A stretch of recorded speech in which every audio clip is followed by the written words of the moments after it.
கர்த்தருடைய பரிசுத்த நாமத்திற்கு மகிமை உண்டாவதாக. மீண்டுமாய் உங்களை சந்திப்பதை நான் மகிழ்ச்சி அடைகிறேன். 15/12/2025 வாக்குத்தத்தத்தை குறித்து நாம் தியானிக்கும்படி வந்திருக்கிறோம். ஆண்டவர் பாதத்தில் ஆசிரியர்கள் மற்றும் அன்பர்கள் ஜெபக்குழுவின் சார்பாக உங்களுக்கு நான் இந்த நாளில் எங்கள் ஸ்தோத்திரத்தை எடுத்துக் கொள்கிறேன். இந்த ஜெப மாதத்தில் நாம் நன்றி செலுத்தும்படி கூடி வந்திருக்கிறோம். தேவன் செய்த எல்லாவற்றுக்காய் நாம் தேவனை நன்றியோடு துதிக்கும்படி கூடி வந்திருக்கிறோம். இந்த நாளில் தேவன் நமக்கு கொடுத்த வாக்குத்தத்தங்களை அவர் நிறைவேற்றியிருக்கிறார். அதற்காய் நாம் நன்றி செலுத்தும்படி கூடி வந்திருக்கிறோம். 1 ராஜாக்கள் 8:20. இப்பொழுதும் கர்த்தர் சொல்லிய தம்முடைய வார்த்தையை நிறைவேற்றினார். கர்த்தர் சொன்னபடியே நான் என் தகப்பனாகிய தாவீதின் ஸ்தானத்தில் எழும்பி இஸ்ரவேலின் சிங்காசனத்தின் மேல் உட்கார்ந்து இஸ்ரவேலின் தேவனாகிய கர்த்தரின் நாமத்திற்கு ஆலயத்தை கட்டினேன். நம்ம பாத்தீங்கன்னா தாவீது ராஜாவுக்கு எப்படியாவது தேவனுடைய ஆலயத்தை கட்டணும், பொண்ணு பொருள் உடைமைகள் நிறைய சேர்த்தாரு. ஆனாலும் தேவன் தீர்க்கதரிசி மூலமாய் நீ அல்ல உன் மகனாகிய சாலமோன் தான் என்னுடைய ஆலயத்தை கட்டுவான்னு சொன்ன வார்த்தையின் பிரகாரமாய், அந்த வாக்குத்தத்தத்தின் பிரகாரமாய் அவர் என்ன சொல்றாரு, தேவன் சொல்லிய தம்முடைய வார்த்தையை வாக்குத்தத்தத்தை அவர் என்ன பண்ணினார், நிறைவேற்றினார் அப்படின்னு சொல்றாரு.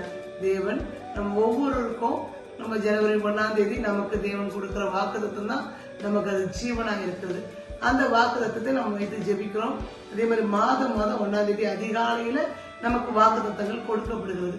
அந்த வாக்குத்தத்தத்தை சுதந்திரம் கொள்ள நாம் ஒவ்வொரு பாத்திரவான்களை காணப்படணும். அப்பதான் தேவன் என்ன பண்றாரு, அந்த வாக்குத்தத்தம் நமக்கு ஆம் என்றும் ஆமீன் என்று எப்படி ஆடப்படுது, நிறைவேறுகிறது. அந்த வாக்குத்தத்தம் நிறைவேறின நம்ம என்ன பண்ணணும், நன்றி செலுத்துகிறவர்களாய் காணப்படணும்.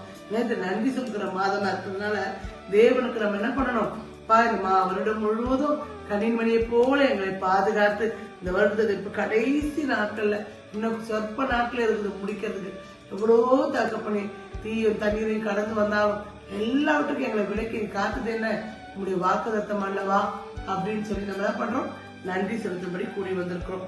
யோசுவா 21:45.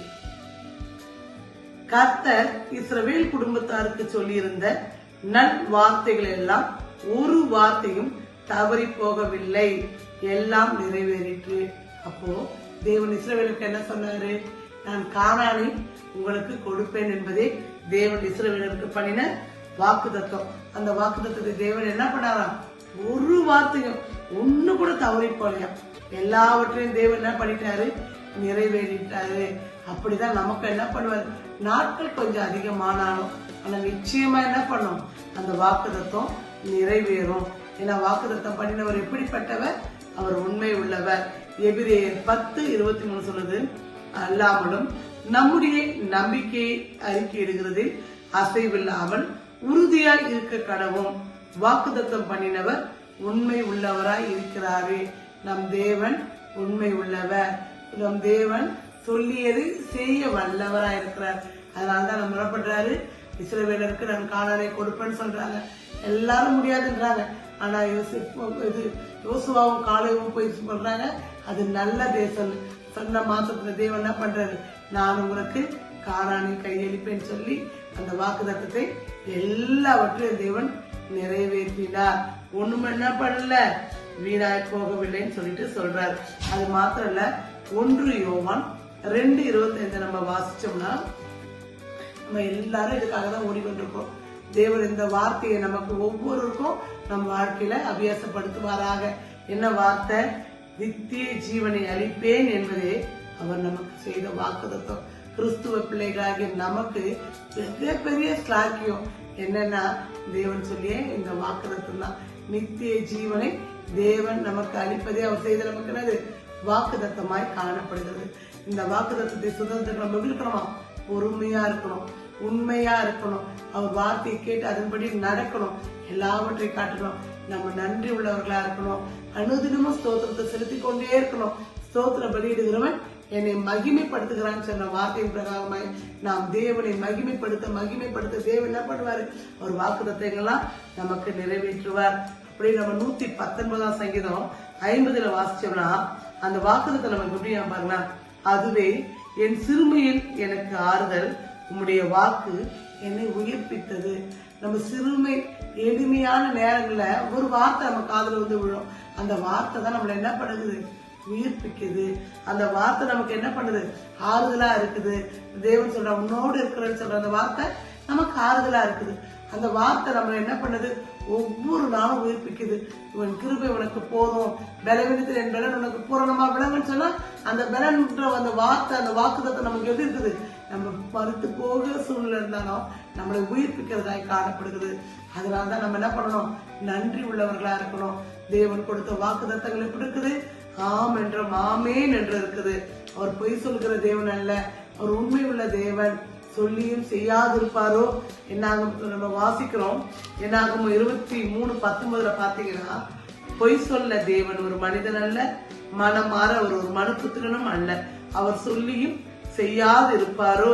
அவர் வசனித்தும் நிறைவேற்றாதிருப்பாரோ? தேவன் வசனித்ததை நிச்சயமாய் நிறைவேற்றுவார். சொன்னதை நிச்சயமாய் செய்வார். கானானை தேவன் சுதந்திரத்துக்கு செய்தார். அப்படியேதான் நமக்கும் கொடுத்த ஒவ்வொரு வாக்கு தத்தங்களும் நம்மை சுதந்திரிக்கும்படி தேவன் செய்வார். தாமதித்தாலும் நிறைவேறும், நிச்சயமாய் நிறைவேறும். காத்திருங்கள் என்று சொல்லியிருக்கிறார். நம்ம என்ன பண்ணணும்? காத்திருக்கிற நாட்கள்ல தேவனை மகிமைப்படுத்தி கொண்டே இருக்கணும். மகிமை ஸ்தோத்திர பலி இருக்கணும், நன்றி செலுத்திக் கொண்டே இருக்கணும். தேவன் அவர் சொல்லிய வாக்குத்தத்தங்கள் எல்லாம் நம் வாழ்க்கையை நிச்சயமாய் நிறைவேற்றுவார். அவர் பொய் சொல்ல மனிதன் அல்ல, மனம் மாற மனப்புத்திரனும் அல்ல. அவர் சொல்லியும் செய்யாதிருப்பாரோ, வசனித்தும் நிறைவேற்றாதிருப்பாரோ என்று சொன்ன வார்த்தையின் பிரகாரமாய் நமக்கு வருடத்தின் முதல்ல கொடுத்தது, மாதம் கொடுத்த ஒவ்வொரு வாக்குத்தத்தையும், தனிப்பட்ட வாக்குத்தத்தையும் நம்ம பார்க்கிற, கேட்கிற, பேசுகிற ஒவ்வொரு வாழ்க்கையிலும் தேவன் அந்த வாக்குத்தத்தங்களை ஆம் என்றும் ஆமேன் என்றும் நிச்சயமாய் நிறைவேற்றுவார். ஏன்னா அவர் உண்மை உள்ள தேவன். உண்மை உள்ள தேவன் நிச்சயமாய் நிறைவேற்றுவார். நாம் நன்றி உள்ள இருதயத்தோடு அவருக்கு நன்றி செலுத்துவோமாக. நன்றி நன்றி நன்றி, கோடி கோடி நன்றி. தாழ்த்தி அர்ப்பணிக்கிறோம். இயேசுவின் நாமத்தில் ஜெபிக்கிறோம் நல்ல பிதாவே.